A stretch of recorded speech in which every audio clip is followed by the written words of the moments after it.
All right, we're here with Phyllis Tickle, author of The Great Emergence, and we just finished a wonderful panel discussion at the Cornerstone Gallery We stage. didn't even draw blood either. No, not that we know of yet, anyway. We drew applause, I mean, you know. That's a good thing. Yeah. But I wanted to just talk to you a little bit about your book and about the things that you're really passionate about and you're excited about. Okay. First, what's your experience been like here at Cornerstone? I've never been to Cornerstone Okay, before. same here. I mean, and it's great. I was surprised at the degree of receptivity. You know, I mean, there are some ideas here and some programs around ideas that you don't usually think of as being part of basically evangelical gathering. That encourages me. The fact that those programs are there and that there's receptivity to it and that we're not all thinking out of the same box or expected to. I also like, of course, the emphasis on the arts. I mean, you and I share that. And the feeling that theology is sometimes best conveyed through the arts. And it's definitely here. And there's a certain degree of mysticism. Well, tell us about your book, The Great Emergence. The Great Emergence is, it's not what I thought I would do with my young life. Okay. The Great Emergence, of course, is an overview historically of why Christianity is indeed changing in the way it is. Because socially, or culturally, or economically, or whatever, politically, we're going through a paradigmatic shift as a culture in the Western world, and probably in the world period now, since it's a small world anyway. But about every 500 years. We go through one of these things. The last time was the Reformation, and it gave us Protestantism. The time before that was the schism between Constantinople and Rome, as you know, and ultimately, of course, it gave us Roman Catholicism in the West, and Greek Orthodoxy went east. And before that was the decline and fall of Rome in the late 5th century and early 6th century, which then, in due course, also gave form to a Christianity that we call monastic Christianity. And 500 years before that, it was the change of the era from before to after Christ, Anno Domini, and when we got Judaism gave way also to Christianity, or at least birthed out Christianity. So each of these 500-year things is a construct, a huge construct. It's a paradigmatic shift. I hate that word, but that's what it is. And because religion is part of society, then religion has to change as society changes.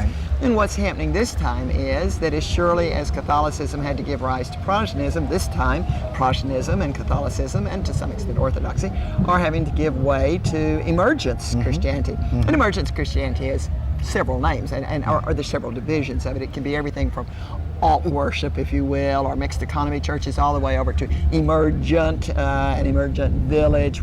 So it's a whole spectrum of things. You can't say here is emergence Christianity. It doesn't work that way. But well, how does global Christianity come into play here? Because global Christianity, if you look at Africa, Asia, and Latin America, these are not kind of the 500-year shifts aren't really applying to that context. Which is why every time I start with an audience, I go through this long, tedious thing, and I think, okay, the whole front row is going to get up and leave before I finish this. But it's imperative. And Philip Jenkins is really the scholar of choice here, and he's so accessible to popular audiences that I really start with Jenkins and say, if you don't want to buy a book, at least go to the Atlantic Monthly and look at what the man has to say, because he's very generous in his scholarship. But there are other scholars doing the same thing.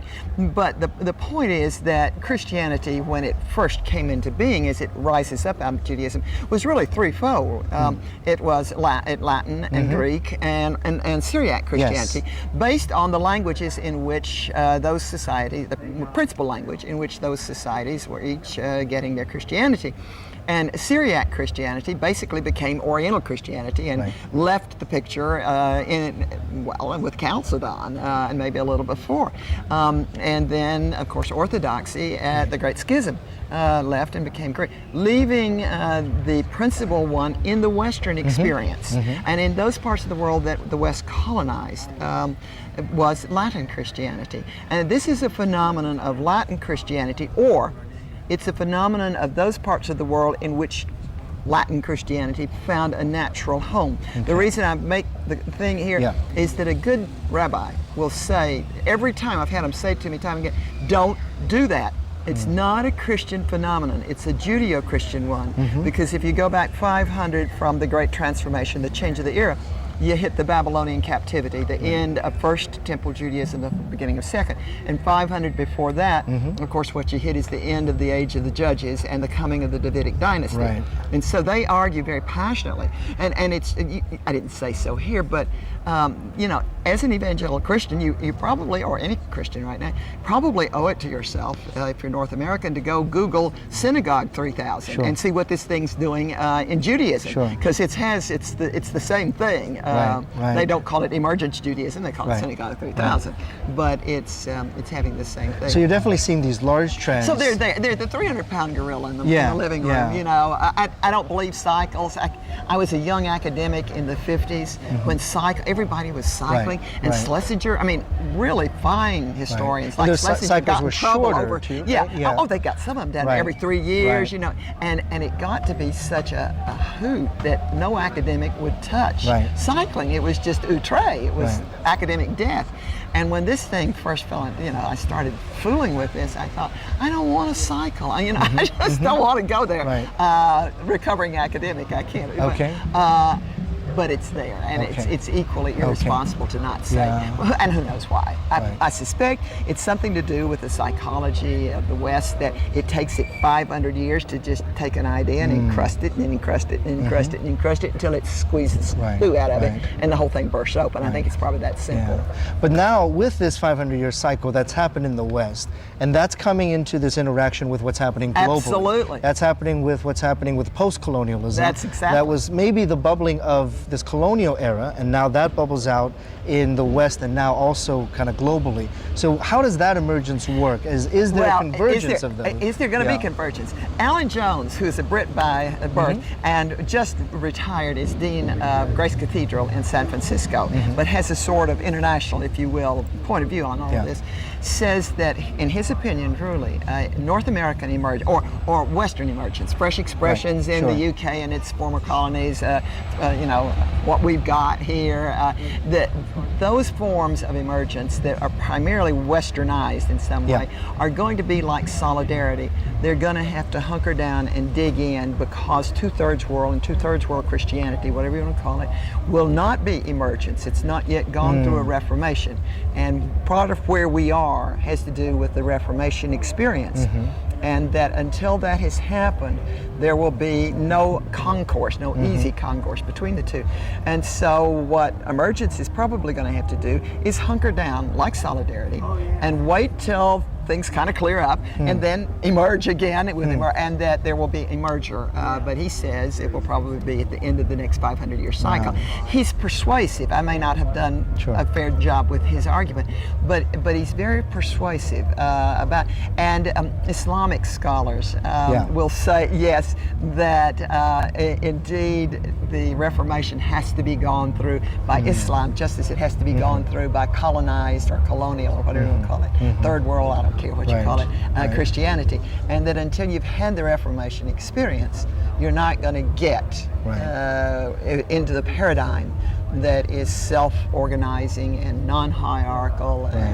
But if that shift were to occur, let's take this to another level of the shift. If it were let's say that the center of Christianity, and this is where we go to Jenkins and Walls, the center of Christianity is not the West, but it is Africa, Asia, and Latin America. Absolutely, numerically, so if that's in every the case, way, then demographically. should the West wait for the rest of the world to catch up?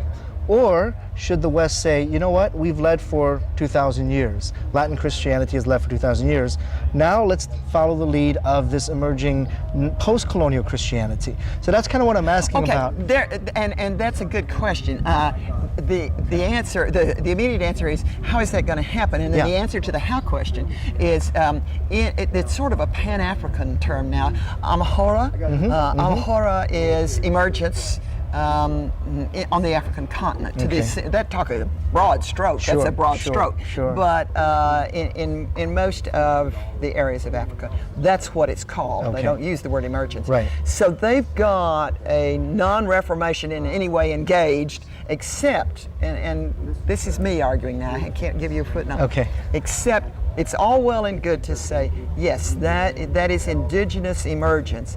But what it has done, and I think that's what you're saying, is it was informed originally by that same thing that made emergence. It was informed by Reformation Christianity and has indigenized, or whatever the word would be. It has modified by indigenous and local standards what that thing is. And so, to answer your original question, Amahoro, or the ability to, and many emergence pastors now are going to Amahoro meetings and gatherings. So there is this cross-fertilization, and if there's any hope for what you're talking about, I think it's going to be through the African emergence movement, where there is that concourse going on. But this is me talking now. I understand. I don't have a footnote, and that does make me nervous. I could talk to you about forever. I know you have to go. Thank you for your time. Thank you. And Enjoyed it's just been thrilling to see you. It's great to know you. Okay. All right. All right. Take care. See you later. All right. Bye-bye.